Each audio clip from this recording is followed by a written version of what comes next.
Assalamualaikum warahmatullahi wabarakatuh. Halo semuanya teman-teman, selamat siang, selamat datang kembali di channel kesayangan kita, channel Ilo Entry, dan masih bersama saya Ilo. Dimanapun teman-teman berada, semoga teman-teman selalu dalam keadaan sehat walafiat, tanpa kekurangan satu apapun, amin amin ya robbal alamin. Dan pada kesempatan yang baik ini, saya masih akan membawakan kisah Gumbolopati. Wow, kisah dari Mas Agil Rian Saputra yang semakin hari semakin menarik, dan yang pasti keseramanya luar biasa kisah ini ya teman-teman ya. Tapi sebelum kita masuk ke dalam kisahnya, buat teman-teman yang mungkin belum subscribe channel Lilo Entry, bisa diklik dulu tombol subscribe. Jangan lupa lonceng notifikasinya dinyalakan agar teman-teman selalu mendapatkan notifikasi dari konten-konten yang akan kami upload selanjutnya. Untuk channel Lilo Entry, kami upload setiap hari teman-teman ya, setiap siang jam 12 siang waktu Indonesia bagian Barat. Oke, nggak pakai berlama-lama lagi. Pasti udah nggak sabaran kan untuk masuk ke dalam kisahnya. Kita langsung saja masuk ke dalam kisahnya. Dari halaman belakang rumah Bang Ilo, kita menuju ke Jawa Tengah.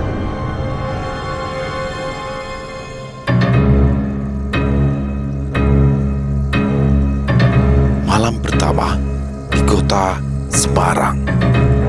Gumbolopati Part 4. Azan subuh sudah berkumandang sekitar 30 menit yang lalu. Namun, Pak Dirja dan Darwis anaknya masih dalam keadaan yang sama, saling diam dengan mata yang masih terjaga. Bahkan dari semalam, tak ada satu detik pun waktu untuk mereka bisa tertidur lelap. Apalagi kalau bukan karena teror yang mereka alami semalam. Hingga mentari pun mulai menjelang, memperlihatkan dirinya yang bersambut dengan kokok ayam, barulah Pak Dirja mulai bangkit dari ranjang sambil bertanya kepada Darwis. "Kamu ndak apa-apa Toleh?" ucap Pak Dirja kepada anaknya itu seraya memijat pangkal hidungnya. "Ndak apa-apa Pak," jawab Darwis yang turut bangkit dan duduk sembari memijat-mijat tengkuknya sendiri. Tak lama setelah itu, mereka pun keluar dari kamar, berjalan dengan isi pikiran yang tanpa sengaja bisa serupa. Pak Dirja dan Darwis sama-sama berjalan menuju ruang makan, yang mana sepertinya mereka hanya ingin memastikan bagaimana keadaan di ruangan itu pasca teror yang mereka alami semalam.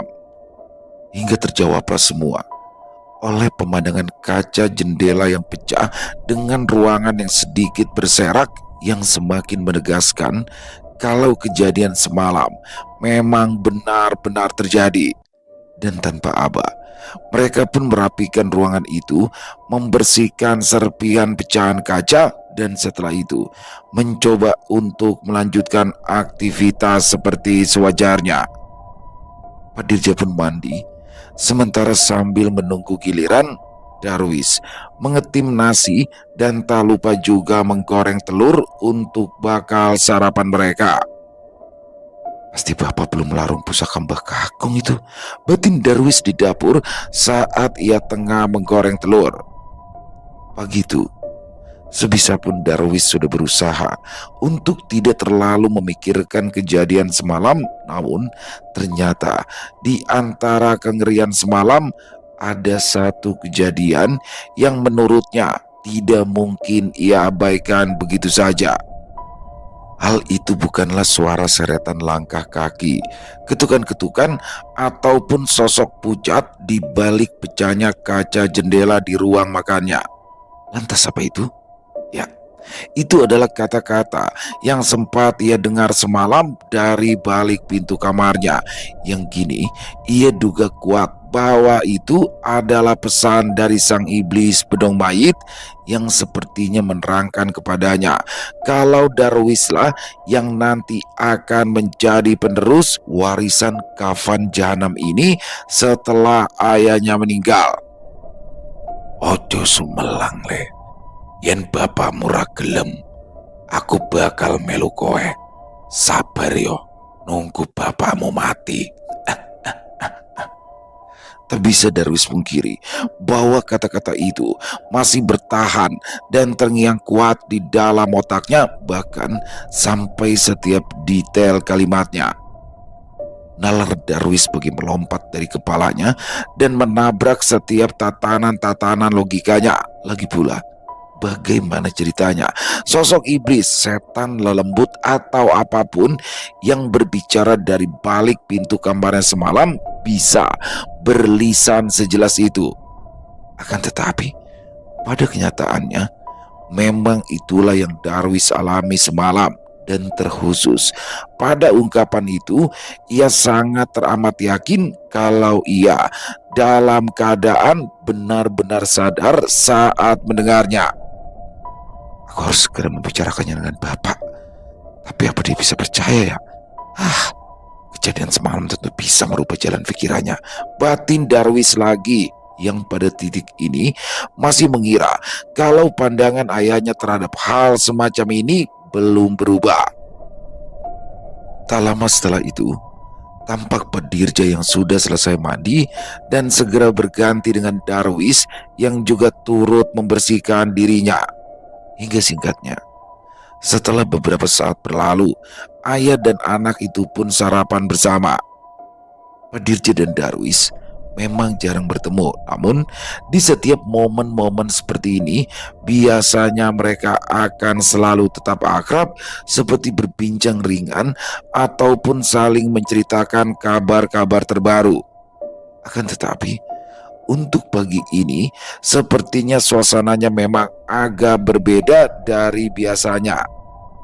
Di atas meja makan, satu-satunya hal yang mengiringi sarapan mereka pagi itu hanyalah suara piring dan sendok yang saling beradu.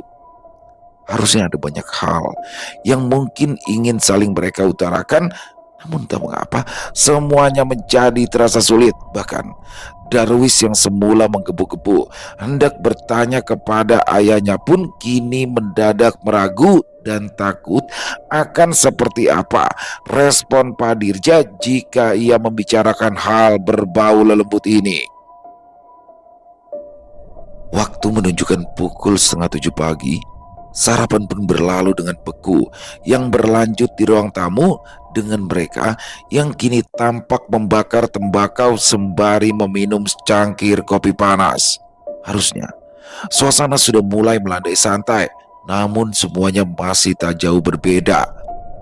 Setelah beberapa sesap kopi dan kepul rokok mereka, masih saja belum ada yang membuka obrolan antara ayah dan anak itu. Sepertinya kejadian semalam memang terasa sangat membekas bagi mereka. Hingga akhirnya, setelah beberapa saat berlalu, kebekuan itu pun terurai oleh kedatangan seorang tamu. Tok tok tok. Wes, Darwis. Terdengar ketukan di pintu depan yang diikuti oleh suara kakek-kakek memanggil nama Darwis yang langsung masuk begitu saja. Ternyata beliau adalah Barroso, salah satu sesepuh desa Turi ini yang entah mengapa ia datang dengan wajah resahnya, dan kalimat yang pertama kali diucapkan setelah beliau masuk adalah, "Lah, benar kan?" kata Mbak Roso sembari menarik nafasnya. Pak Dirja dan Darwis tentu bingung dengan perangai Mbak Roso itu, hingga mereka pun bertanya apa gerangan yang membawa Mbak Roso datang kemari. Mbah Roso pun langsung duduk dan mengawali penjelasannya dengan sebuah pertanyaan yang ditujukan kepada Pak Dirja. "Jo, kamu belum melarung bedong mayit itu ya?" tanya Mbah Roso yang segera dijawab oleh Pak Dirja dengan gugup. Iya, memang belum Pak De, tapi sedang saya upayakan," jawab Pak Dirja runduk menguncup dan kembali ditanggapi oleh Mbah Roso. "Terus, yang kamu ceritakan tempo hari bagaimana? Katanya kamu sudah mendapatkan orang yang bisa memusnahkannya," tanya Mbak Roso lagi yang tampak membuat Pak Dirja kian gugup. "Apa aku harus menjelaskan soal Pak Suwoto ya?" "Sepertinya jangan dulu," kata Pak Dirja dalam hati, sembari memikirkan jawaban yang sekiranya paling tepat. Hingga tak lama kemudian Pak Dirja pun akhirnya berkata, "Iya Pak De, orang itu ternyata tidak sanggup Pak De. Tapi tenang saja, saya sudah menemukan lagi orang yang bisa mengurus semua ini, kata Pak Dirja yang ternyata lebih memilih untuk menutupi sebagian fakta yang dalam hal ini adalah meninggalnya Pak Suwoto. Mungkin saat itu Pak Dirja beranggapan bahwa diceritakan atau tidaknya kemalangan yang terjadi pada Pak Suwoto tidak akan terlalu berpengaruh dalam tujuannya. Baroso pun angguk menggumam mendengar penjelasan dari Pak Dirja. Wajahnya yang semula resah gelisah sekarang agak sedikit terlihat lega, namun tetap saja Baroso kembali menandaskan kalau Pak Dirja harus melebur benda itu secepat mungkin, mengingat hari ke-100 meninggal dunianya Mbak Gajul sudah kian dekat. Syukur, tapi untuk kebaikanmu dan anakmu, semuanya harus bisa diselesaikan secepatnya, ucap Baroso yang setelah itu berkata bahwa kedatangannya kemari adalah perintah dari istrinya, Mbak Gendis, yang subuh tadi merasakan hawa kedatangan jin bedong mayit itu ke desa Turi ini. Loh, tapi saya kan tidak membawa benda itu pulang ke sini, Pak De. Kebetulan barang itu sekarang ada di tempat Pak Broto, orang yang sudah sanggup untuk membantu saya melarung, tanggap Pak Dirja yang seketika langsung ditimpal oleh Baroso. Yang di sana itu kan barangnya, kalau isinya ya pasti ikut kamu toh. Sudah, selesaikan secepatnya kepentinganmu di sini, dan mohon maaf, jangan lama-lama kamu di sini.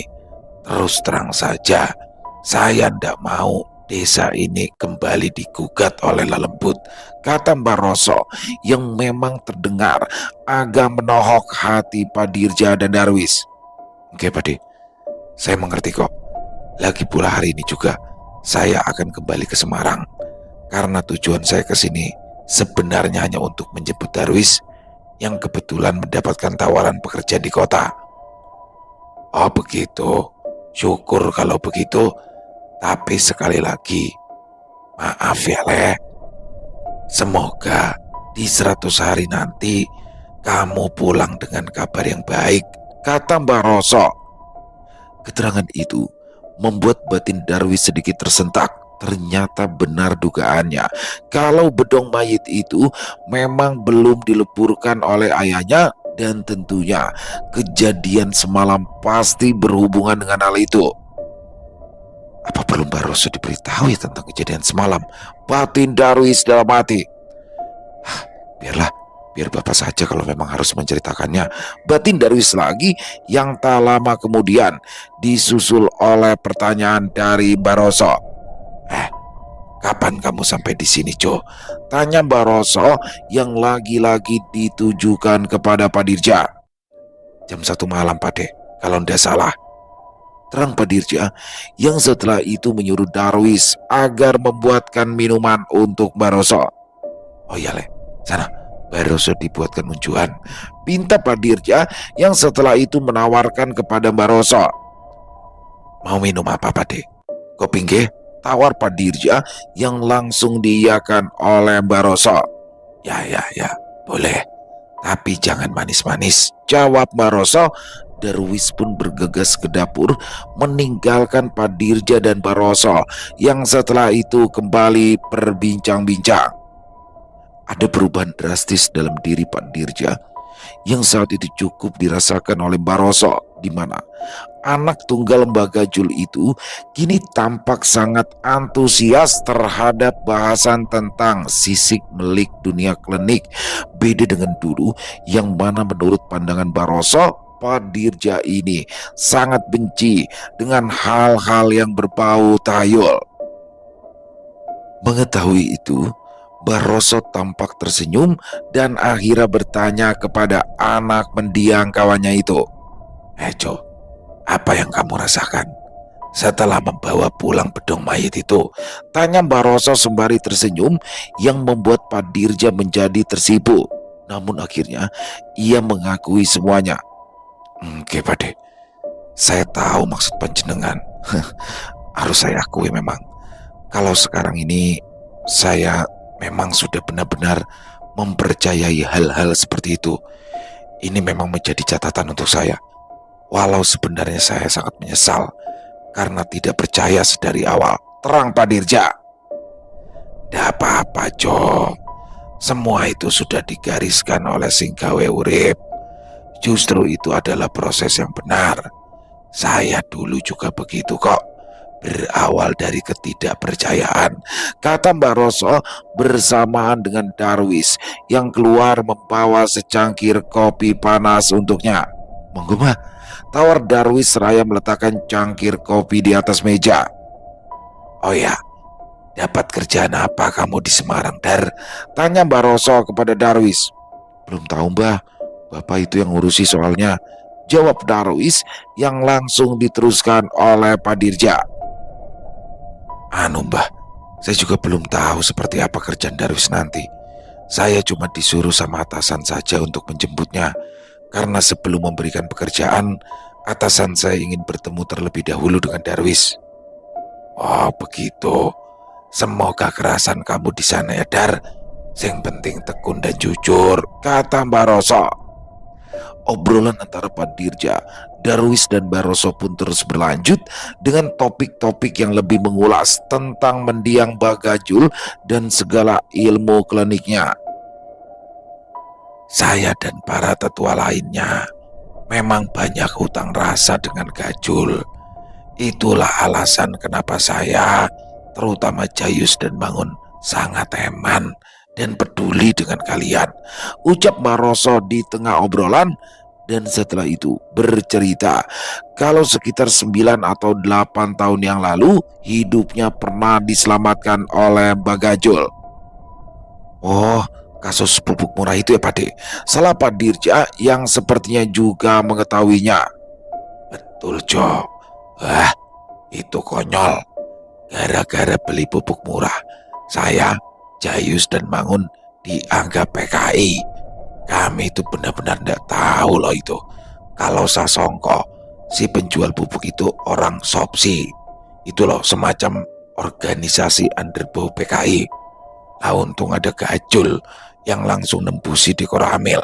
Coba kalau tidak, mungkin nasib saya akan sama dengan Sasongko yang setelah naik truk tidak pernah kembali lagi sampai sekarang.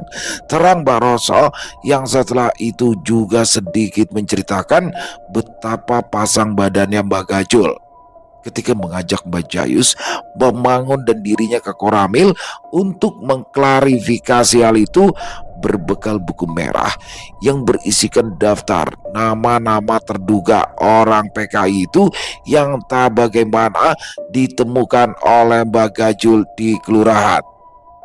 Dulu banyak nama-nama orang turi yang sebenarnya tidak tahu apa-apa tapi tertulis di buku merah itu. Dan bisa dibayangkan kalau tidak ada orang seberani Gajul yang meluruskannya, pasti akan banyak orang-orang tak berdosa yang ditangkap, tambah Mbak Roso. Obrolan pun terus berlanjut dan bertahan cukup lama. Pembicaraan tampak mengalir dan mengalur dari topik satu ke topik lainnya sampai akhirnya sekitar pukul 9 Mbak Roso pun berpamitan. Ya wes le, aku tak pulang dulu, masih harus ke kebun soalnya. Pokoknya kalau mau berangkat ke Semarang jangan sore-sore, kata Mbak Roso seraya bangkit dari tempat duduknya. Oke Mbah, Pade, minta doanya, tanggap Darwis dan Pak Dirja yang turut bangkit untuk bersalaman dengan Mbak Roso. Menit demi menit berganti. Darwis juga mulai mempersiapkan semua keperluannya di kota, seperti pakaian dan berkas-berkas yang nanti dibutuhkan. Hingga singkatnya, pagi pun sudah berganti siang, dan sekitar 1 jam sebelum zuhur, Pak Dirja dan Darwis memutuskan untuk berangkat ke Semarang. Mereka memilih melewati jalur alternatif selain untuk menghemat waktu. Menurut Pak Dirja, di hari yang terik ini rasanya akan lebih nyaman bila berkendara di jalanan yang sepi. Ini, besok kalau kamu warawiri lewat jalan sini saja, lebih dekat. Yang penting jangan malam-malam, karena katanya rawan begal, kata Pak Dirja dari kemudinya. Darwis pun tampak mengangguk dan berkata, iya sih Pak, tapi mau lewat sama apa? Wong kendaraan aja ndak punya. Tanggap Darwis yang lanjut ditimpal oleh Pak Dirja. Alah gampang, kamu tekun saja. Saya doakan bisa beli motor nantinya, kata Pak Dirja. Amin, jawab Darwis sembari tersenyum. Perjalanan pun terus berlanjut seiring menit yang terus berlalu hingga menjadi jam. Di ruas jalan alternatif yang hampir semuanya berwujud hutan dan sawah itu, tampak Darwis yang dibuai kantuk oleh angin sejuk yang mengembus masuk. Hingga Darwis yang pipi kirinya tersandar di samping jendela mobil itu pun tanpa terasa mulai terlelap. Sementara di kursi kemudi, Pak Dirja tampak tersenyum iba menatap wajah anak satu-satunya yang telah tumbuh dewasa itu tertidur dalam posisi yang sebenarnya tak terlalu nyaman. Muga-muga kowe dadi orang yang beruntung, batin Pak Dirja sembari menghela nafasnya, dan setelah itu kembali fokus mengemudikan kendaraannya, meski sebenarnya ia mulai merasa sedikit heran karena di sepanjang perjalanan itu ia sama sekali tak beriringan ataupun berpapasan dengan kendaraan lain. Tapi keheranan itu pun masih berlalu begitu saja, sampai akhirnya beberapa jam kemudian kejanggalan mulai terasa. Sudah pukul 4 sore, tapi dia yang sudah berkendara cukup lama itu pun nyatanya belum juga keluar dari wilayah jalur alternatif itu. Pak Dirja masih berusaha dan berharap kalau jam miliknya sedang rusak. Ia pun membangunkan Darwis yang masih tertidur untuk memastikan. Leh, jam berapa sekarang? Leh, ucap Pak Dirja sembari sedikit mengguncang tubuh Darwis dari kursi kemudi. Darwis pun langsung terbangun dan segera mengambil jam tangan yang ia simpan di tas pinggangnya. Jam 4 Pak. Jawab Darwis dengan dahinya yang mengernyit setelah melihat jalanan di depannya masih dikelilingi oleh pohon-pohon besar. Di mana ini Pak? Tambah Darwis yang sepertinya mulai turut menyadari itu, yang dijawab oleh ayahnya dengan wajah yang agak memucat. Udah tahu ini, kok ndak sampai-sampai ya? Padahal Bapak hafal betul dengan jalanan ini. Apa tadi Bapak salah belok ya? Jawab Pak Dirja sembari menoleh ke kanan dan ke kiri. Suasana tentu berubah menjadi tegang. Namun di sini Pak Dirja masih berusaha untuk tetap tenang dan menyuruh Darwis agar berdoa saja. Berdoa saja Le, kata Pak Dirja bersamaan dengan penampakan pohon trembesi besar di pinggir jalan, yang mana Pak Dirja seketika mulai sadar dan mengingat kalau tadi ia sudah melewati pohon itu. Astagfirullah, kata Pak Dirja tersentak. Kenapa Pak? Tanggap Darwis yang terbelalak dengan pikirannya yang mulai merasa yakin akan ketidakberesan ini. Berdoa Le, kita berdoa sebisanya, kata Pak Dirja sembari menata nafasnya. Darwis pun segera meraih tas yang diletakkan di kursi belakang, mengambil sebuah Al-Quran dan memeluknya sembari berdoa. Kejadian janggal ini membawa mereka pada tingkatan ketakutan yang berbeda. Bahkan bisa dikatakan hal ini mulai terasa lebih menakutkan daripada melihat penampakan jin lelembut seperti semalam. Pak Dirja dan Darwis hanya bisa berdoa dan berharap bisa segera keluar dari jalur alternatif itu. Tapi nyatanya jalanan itu seperti tak ada habisnya. Rasanya hanya memutar-mutar saja dan selalu kembali lagi melewati jalan yang sama. Tak ada yang bisa mereka lakukan selain terus berjalan. Tapi semua pun malah semakin terasa kacau ketika Pak Dirja dan Darwis menyadari langit yang mulai kian menggelap. Celaka ini, batin Pak Dirja seraya sedikit menurunkan kecepatan mobilnya. Pak, Gimana ini Pak? Kata Darwis setelah itu dengan nada yang menahan tangis. Pak Dirja menggelengkan kepala dan kembali menyuruh anaknya itu untuk tetap tenang dan terus berdoa. Namun, belum sempat mereka selesai menghadapi ketakutan itu, kejanggalan pun malah bertambah. Mereka mulai menyadari kalau jalanan yang semula agak luas, kini mulai kian menyempit. Pak Dirja sempat menghentikan mobilnya ketika menyadari itu. Alisnya perlahan naik keheranan bersamaan dengan nalarnya yang sama sekali belum bisa mencerna apa yang terjadi. Beruntung, teriakan Darwis setelah itu segera menyadarkannya dan membuat mobil kembali berjalan meski kali ini dengan perlahan. Keadaan justru semakin menjadi-jadi. Mobil mulai berat dan sulit berjalan serta jalur yang semakin tak bisa dibantah lagi oleh mata mereka bahwa lebarnya memang semakin bertambah sempit, dan bersama dengan itu tersorotlah dari kejauhan oleh lampu kendaraan mereka sosok putih yang tengah berdiri di tengah jalan. Pak Dirja kembali memilih untuk berhenti dan tanpa aba-aba terlebih dahulu ia langsung menarik gigi mundur. Namun yang terjadi setelah itu justru tak terduga, karena sosok yang tadi berdiri jauh di depan mereka itu kini mulai berjalan mendekat sambil mengeluarkan teriak-teriak parau. Mendapati hal itu, Pak Dirja tentu panik. Ia pun langsung menekan gas untuk mundur dan bermaksud menjauhi sosok itu. Akan tetapi, lagi-lagi secara aneh, mobil sama sekali tak bergerak. Yang keluar hanyalah rangan-rangan mesin. Meski sudah sedalam apapun kaki Pak Dirja memijak gasnya, sampai akhirnya mesin mobil itu pun seketika mati. Sosok itu pun tentu semakin terlihat jelas dengan menggunakan wujud yang serupa kuntilanak. Sosok itu masih terus berteriak. Suaranya kasar memekakan telinga, tapi entah mengapa Pak Dirja dan Darwis justru tidak menghindari pemandangan itu. Mereka seperti terhipnotis, tegak mematung, menatap pasrah, melihat sosok yang semakin mendekat dan mulai merayapi kaca depan mobil mereka. Dan tiba-tiba, "Wes, mupus wae, manut aku saja." Begitulah kata sosok itu tiba-tiba, yang anehnya suaranya berat seperti seorang pria. Sosok itu pun menghilang. Setelah itu bersamaan dengan kesadaran Darwis dan Pak Dirja yang seketika kembali. Allahu Akbar, Allahu Akbar, Allahu Akbar, sentak Pak Dirja setelah itu yang langsung berusaha untuk menyalakan mesin mobilnya.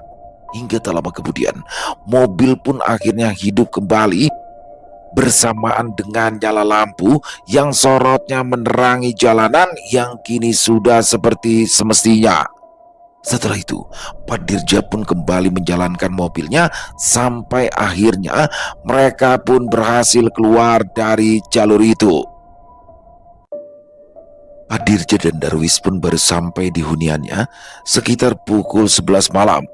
Ini tentu teramat tak masuk akal karena dibutuhkan waktu hampir 11 jam untuk mereka sampai di sini. Sedangkan wajarnya jarak dari Desa Turi ke Semarang dapat ditempuh dalam waktu kurang dari 2 jam saja. Mereka pun turun dari mobil dan segera masuk dengan wajah-wajah yang tampak kusut. Masih terngiang jelas di masing-masing pikiran mereka akan kejadian gila di jalur alternatif tadi. Benar-benar gangguan yang terlampau keterlaluan, namun cukup menyadarkan mereka, khususnya bagi Pak Dirja yang kini semakin berhasrat untuk segera memusnahkan bedong mayit itu. Karena semakin lama semakin tak terbantahkan lagi bahwa semua rentetan keganjilan yang selama ini adalah buah dari jin pemilik kain rombeng itu. Setelah membersihkan diri dan berganti pakaian, mereka sempat sejenak duduk bersama di ruang tamu untuk sekedar meredam suasana hati yang agaknya masih trauma atas kejadian tadi. "Pak, sepertinya barang Bakakung itu memang harus cepat-cepat dilarung, Pak. Secepatnya kalau bisa," ucap Darwis tiba-tiba sembari menyesap teh panas yang gelasnya ia pegangi dengan dua tangannya. Mendengar pernyataan dari anaknya itu, Pak Dirja tampak terdiam sejenak, menarik nafas panjang, dan setelah itu ia berkata, "Iya, Le, sedang Bapak usahakan. Maafkan Bapak ya, semuanya malah jadi seperti ini. Seandainya saat itu Bapak manut dengan para sesepuh, mungkin tidak akan ada kejadian seperti tadi. Bapak benar-benar tidak nyangka kalau bakal sejauh ini. Sepurane yo," tanggap Pak Dirja dengan wajah lelah bercampur dengan penyesalan. "Oke Pak, udah apa-apa, wes kadung. Sing wes ya wes, sekarang kita upayakan saja yang terbaik," kata Darwis. "Salah Bapak memang, yang tidak pernah mau percaya, terlalu menganggap hal-hal semacam itu hanyalah tahayul. Mungkin ini memang jalan Gusti Allah untuk memperlihatkan bahwa hal seperti ini memang ada," ucap Pak Dirja lagi. "Sama Pak, Darwis juga awalnya begitu. Sepertinya ini memang prosesnya dan kita juga tidak bisa disalahkan karena untuk mempercayai sesuatu kita memang harus butuh bukti," tanggap Darwis yang sepertinya ingin membangun semangat untuk ayahnya dan tidak mau ayahnya itu tenggelam dalam rasa penyesalannya. Dalam obrolan itu, tampak terjadi kedekatan yang lebih emosional di antara mereka, seakan menyingkap tirai tipis yang semula menjadi sekat pembatas bagi Pak Dirja dan Darwis untuk lebih terbuka pada semua hal. Perbincangan pun berlanjut untuk beberapa saat, hingga akhirnya sekitar pukul 12:30 malam mereka pun berdua memutuskan untuk beristirahat. Keesokan harinya, sekitar pukul 5:30, mereka pun bangun. Pak Dirja tampak sedikit terkejut setelah melihat ke arah jam karena ia telah melewatkan sholat subuhnya. "Duh," ucapnya sembari bangkit dan mengajak Darwis untuk segera bersiap mandi. "Leh, bangun Leh, mandi. Jam 7 kita ada janji ketemu dengan atasan Bapak," ucap Pak Dirja yang langsung membuat Darwis mengangguk. Tak lama kemudian, mereka pun beranjak dari kamar dan segera saling bersiap. Hingga sekitar 30 menit setelah itu, Pak Dirja dan Darwis pun mulai berangkat. Sesampainya di kantor, Darwis pun segera dipertemukan dengan atasan Pak Dirja yang bernama Pak Cipto. Ia sedikit dicecar dengan berbagai pertanyaan formal yang berhasil dijawab oleh Darwis dengan benar dan hati-hati. "Kamu mau kerja yang seperti apa, Le?" tanya Pak Cipto kepada Darwis. "Monggo, terserah Bapak saja, saya yang ikut," jawab Darwis dengan tunduk menguncup. Pak Cipto pun kembali memberikan beberapa pertanyaan, kali ini dengan lebih santai selayaknya dua orang yang tengah berbincang, hingga akhirnya bersepakatlah mereka tentang pekerjaan yang sekiranya cocok dan diminati oleh Darwis. "Yowes, 3 hari lagi kamu mulai berangkat kerja Yoleh," kata Pak Cipto menutup pembicaraan itu. Semuanya telah diurus. Untuk sementara, Darwis akan dipekerjakan sebagai penjaga gudang. Masih satu perusahaan dengan sang ayah, tapi di lokasi dan tempat yang berbeda. Pak Dirja tentu menyambutnya dengan lega. Akhirnya, anak semata wayangnya itu telah mendapatkan pekerjaan. Di malam harinya, malam itu terasa cukup gerah. Darwis yang tampaknya belum terbiasa dengan hawa di kota Semarang ini pun tak bisa tidur. Di dalam satu ruangan dengan ayahnya, Darwis terlihat gusar kegerahan. Ia tampak berkali-kali mengibas-ngibaskan kerah bajunya, membuat Pak Dirja yang mengetahuinya pun mengajak Darwis untuk duduk di teras depan. "Di depan saja Yoleh, biar dapat angin," ajak Pak Dirja kepada anaknya yang kebetulan juga merasa kegerahan. Tak lama setelah itu, mereka pun beranjak menuju teras dan segera duduk dengan nyaman menghadap ke jalan di depan rumah yang tentunya sudah sepi. Angin malam mulai menerpa mereka berdua, yang akhirnya berhasil sedikit meredam kegerahan itu.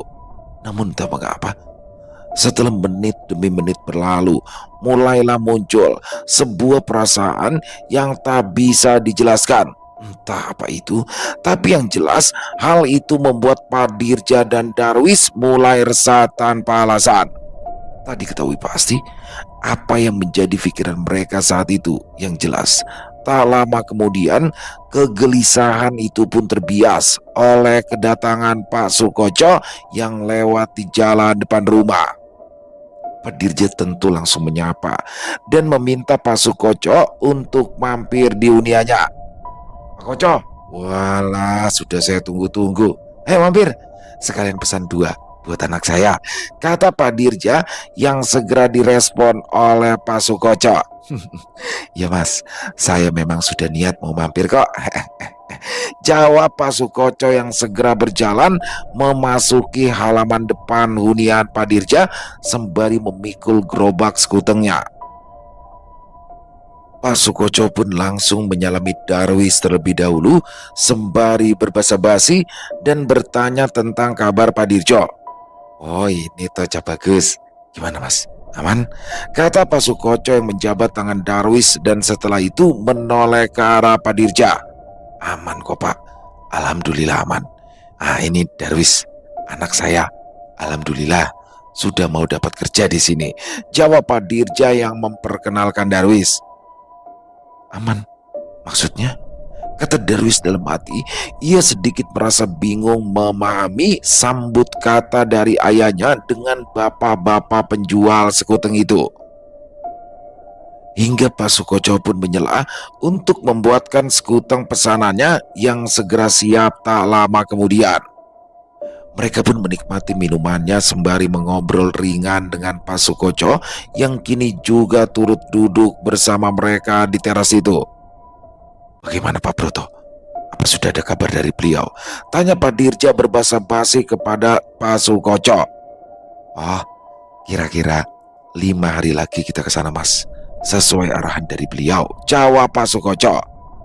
Darwis yang agaknya belum begitu paham kemana arah pembicaraan itu pun hanya bisa menatap Pak Dirja yang sepertinya segera mengerti keingintahuan dari anaknya itu hingga Pak Dirja pun menjelaskan.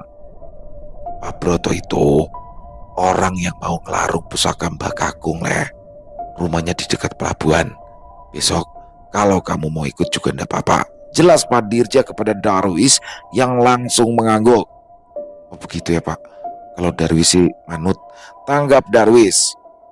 Setelah itu mereka pun lanjut mengobrol dengan topik-topik yang justru kian menyenangkan. Semuanya mengalir begitu saja, didominasi oleh pernyataan Pak Sukoco yang ternyata adalah pribadi jenaka. Hingga tanpa terasa, jam sudah menunjukkan pukul 12:30 malam. Sebetulnya obrolan saat itu memang sedang asik-asiknya, tapi entah mengapa tiba-tiba saja Pak Sukoco berpamitan. Mas, dek, saya tak pulang dulu ya. Agak ndak enak badan ini. Besok malam saya mampir lagi, kata Pak Sukoco yang seketika membuat kekean tawa Darwis dan Pak Dirja mendadak berhenti. Buru-buru toh Pak, bo nanti wong masih sore, tanggap Pak Dirja. Pak Sukoco tampaknya tidak terlalu memperhatikan kata-kata Pak Dirja, bukannya menjawab dan segera beranjak, ia malah terdiam aneh dengan matanya yang tiba-tiba terpaku ke arah pintu depan hunian Pak Dirja yang terbuka. Pak Dirja dan Darwis tentu menatap heran. Dahi ayah dan anak itu mengerenyit sembari sama-sama menoleh ke arah belakang mereka, yakni pintu depan yang kini masih ditatap lamun oleh Pak Sukoco. Tidak ada apa-apa di sana selain pintu yang terbuka dan temaram lampu ruang tamu yang membias. Pak, ada apa ya Pak? Kata Pak Dirja setelah itu seraya mendadahkan tangannya di depan mata Pak Sukoco. Beberapa saat kemudian, bapak penjual sekuteng itu pun seakan tersadar dari lamunan dengan ekspresi wajah separuh gugup dan terkejut. Pak, panjenengan kenapa? Kata Pak Dirja sekali lagi, yang mana segera dijawab Pak Sukoco dengan gagap terbatas sembari beranjak pergi. Tidak apa-apa, tidak apa-apa kok, jawab Pak Sukoco dengan sangat gugup. Ia sempat memandang sampingnya, namun segera merunduk, seperti mengalihkan pandangannya akan sesuatu. Ia pun langsung beranjak bangkit setelah itu, mengangkat gerobak pikulnya ke atas salah satu baunya dan melangkah pergi begitu saja, sambil berpamitan kepada Pak Dirja dan Darwis sekali lagi. "Ya wis, saya pulang dulu nggih," kata Pak Sukoco sekali lagi, dan setelah itu beranjak pergi bahkan tanpa meringkas mangkok, serta meminta ongkos dari dagangan sekuteng yang sudah dinikmati oleh Pak Dirja dan Darwis. Pada saat yang bersamaan, tengkuk Pak Dirja juga langsung bergidik. Dia sepertinya paham dan kuat menduga kalau Pak Sukoco telah diperlihatkan sesuatu yang tak lazim. Hanya saja saat itu Pak Dirja tetap berusaha mencoba untuk menyembunyikannya kepada Darwis, hingga ia pun berkata, "Dari dulu orang itu memang suka tiba-tiba aneh begitu. Sudah Le, kita masuk saja tidur. Sekarang sudah malam," kata Pak Dirja seperti mengalihkan agar anaknya tak banyak bertanya. Tapi apa yang sebenarnya dilihat oleh Pak Sukoco? Ternyata Pak Sukoco tadi melihat sesosok pocong wujud tubuh berkafan itu berdiri menatapnya dari dalam ruang tamu Pak Dirja. Awalnya ia tidak setakut itu dan harusnya juga ia tidak perlu pergi, toh Pak Sukoco sebenarnya sudah cukup terbiasa dengan hal semacam ini.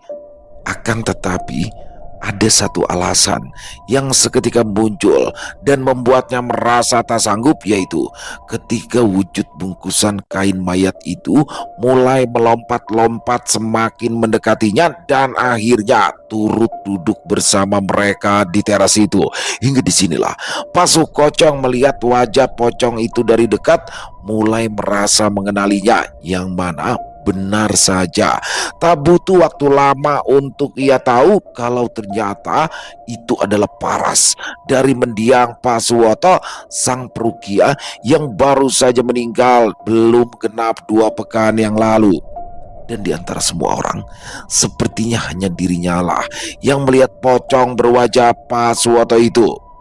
Kejadian ini seperti mengulang lagi.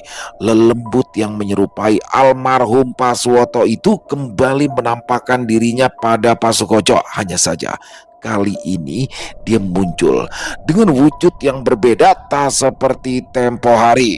Tapi rasanya sama saja. Lagi pula, apapun rupa wujud lelembut, jika kita pernah kenal di masa hidupnya, tentu lebih dari sekedar mengerikan. Pak Sukoco pun akhirnya tiba di huniannya tak lama kemudian. Dengan kalut dan tergesa, Pak Sukoco pun segera masuk, membersihkan diri, membereskan dagangannya, dan setelah itu merebah di dalam kamar sembari menggenggam tasbih untuk berzikir menenangkan pikirannya. "Astagfirullah, astagfirullah, astagfirullah," ucap Pak Sukoco berzikir dengan lirih membisik. Sampai akhirnya dia yang perlahan sudah mulai bisa mengendalikan ketakutannya itu pun mulai mempertanyakan kejadian itu. Apa sebenarnya pesan yang mau Pak Woto sampaikan ya? Batin Pak Sukoco yang merebah sembari memandangi langit-langit kamarnya. Sementara itu di kediaman Pak Dirja, Pak Dirja dan Darwis pun masuk ke dalam rumah. Beberapa saat setelah Pak Sukoco pergi dengan gelagat anehnya itu, Darwis sebenarnya sudah menduga bahwa keganjilan telah terjadi dengan Pak Sukoco. Namun bersamaan dengan itu ia membaca gelagat ayahnya yang sepertinya memang sedang tidak terlalu ingin ditanya. Singkatnya, mereka pun sudah berada di dalam kamar. Darwis dan Pak Dirja sudah sama-sama merebat dan sepertinya memang bersiap untuk tidur. "Hele, tidur, sudah malam," kata Pak Dirja. Mata mereka pun terpejam. Menit demi menit berlalu. Suara dengkuran terdengar dari Pak Dirja menandakan bahwa ia sudah nyenyak terlelap. Namun ternyata tidak untuk Darwis, yang hingga menit ini masih bolak-balik menyamankan posisi tidurnya karena lagi-lagi sepertinya hawa panas yang membuatnya masih tetap terjaga. Darwis yang sepertinya sudah benar-benar tidak betah itu pun akhirnya memutuskan keluar dari kamar dan pindah ke ruang tamu. Sembari membawa sepasang bantal dan guling, Darwis berjalan menuju ruang tamu. Ia pun segera merentangkan tubuhnya di kursi panjang. Hawanya ternyata jauh berbeda daripada di dalam kamar. Di sini terasa lebih sejuk, mungkin karena angin yang tertiup masuk melalui lubang ventilasi. Darwis pun mulai merasa nyaman dan segera memejamkan mata hingga akhirnya beberapa saat kemudian ia pun berhasil terlelap pulas di atas kursi ruang tamunya itu. Entah berapa lama ia tertidur, tapi Darwis kembali terbangunkan oleh rasa haus yang menyerang. Sebenarnya saat itu ia cukup malas untuk beranjak mengambil minum, namun di sisi lain sepertinya tak akan nyaman pula jika memaksa untuk kembali tidur dengan tenggorokan yang terasa kering. Hingga mau tak mau, Darwis pun bangkit dan beranjak menuju dapur untuk mengambil minum, dan setelah itu kembali ke ruang tamu untuk melanjutkan tidurnya. Dia merebah lagi di atas kursi di ruang tamunya itu, mencari posisi ternyaman, dan setelah itu kembali bersiap untuk tidur. Darwis sambil menarik nafasnya, seraya memejamkan kedua matanya. Namun, tidak sampai 10 detik setelah itu, tiba-tiba terdengar suara ketukan di jendela. Suaranya tidak begitu keras, gambarannya seperti jentikan jemari yang beradu pelan dengan sebuah kaca. Tek, tek, tek, tek, tek, tek. Suara kaca yang diketuk oleh jentikan jari. Mendengar itu, mata Darwis seketika kembali terbuka. Ia segera menoleh ke arah jendela di mana menurutnya adalah sumber dari suara itu. Tek, tek, tek. Ketukan di kaca itu masih terus terdengar. Tapi aneh, Darwis tidak melihat apa-apa atau siapapun dari jendela-jendela yang menurutnya menjadi sumber dari suara itu. Separuh tubuhnya pun sampai bangkit untuk memastikan. Ia tatap dengan cermat satu persatu setiap jendela sampai akhirnya pandangan matanya pun terhenti pada jendela paling ujung yang kebetulan tak bertirai. Matanya terbelalak tak percaya dengan apa yang dilihatnya, tapi semuanya begitu tampak nyata. Ditambah gelapnya ruang tamu yang hanya tersinari oleh temaram lampu teras membuat hal itu semakin terlihat jelas dan sulit terbantahkan. Apa itu? Kata Darwis yang kini dahinya mengernyit keheranan. Karena terlihat jelas kejanggalan di sana, di mana kaca jendela yang kini ia amati itu tampak berembun dengan embunnya yang melebar dan mengempis, seperti ada seseorang yang sedang bernafas di baliknya. Tapi Darwis sama sekali tidak melihat siapapun di balik jendela itu. Hingga ia yang masih sedikit meragu pun memutuskan untuk bangkit dan beranjak mendekat untuk memastikan. Ia pun mulai mendekat, akan tetapi baru selangkah kakinya beranjak, ketukan dan nafas berembun itu tiba-tiba berhenti begitu saja. Di sini Darwis mulai mengira kalau semua itu hanya ilusinya. Mungkin perasaan aku aja. Lagian bapak ini gimana? Jendela kok ndak ada tirainya. Batin Darwis sembari melangkah lagi dan terus mengamati satu jendela itu. Darwis menghadap maju.